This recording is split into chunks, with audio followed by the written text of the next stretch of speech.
Here is a question. Read it carefully and think about the answer. Let us solve it step by step. Let us first understand the key concept here. Oxymercuration with an alcohol solvent, solvomercuration, followed by reductive demercuration. Moving on to the next step.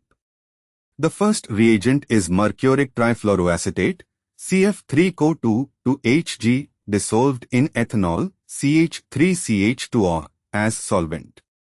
When oxymercuration is performed in an alcohol solvent instead of water, the nucleophile that attacks the mercurinium ion intermediate is the alcohol, ethanol, rather than water. This is called solvomercuration or alkoxymercuration. Moving on to the next step. Cyclohexene reacts with CF3CO2 to Hg to form a bridged mercurinium ion. Ethanol, the solvent, acts as the nucleophile and attacks the more substituted carbon of the mercurinium ion in an anti-fashion, Markovnikov selectivity. This gives an organomercury intermediate with an ethoxy group, OCH to CH3, and a mercury substituent on the ring in a trans relationship.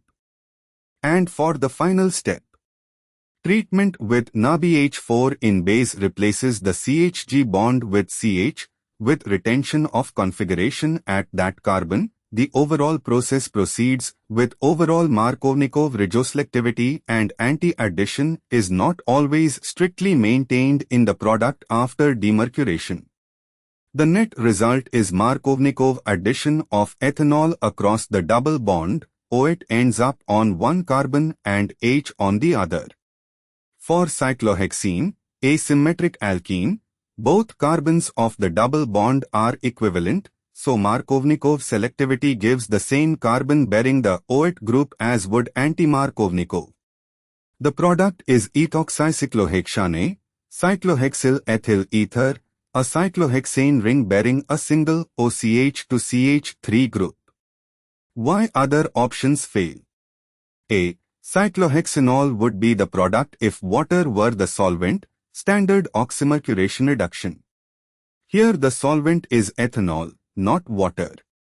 C. Trans 1,2 cyclohexanediol would result from osmium tetroxide or similar dihydroxylthione, not from this reaction.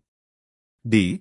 Two OH groups on adjacent carbons is not produced, only one CO bond forms per molecule of alkene in this reaction.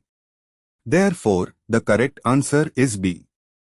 Therefore, the correct answer is option B.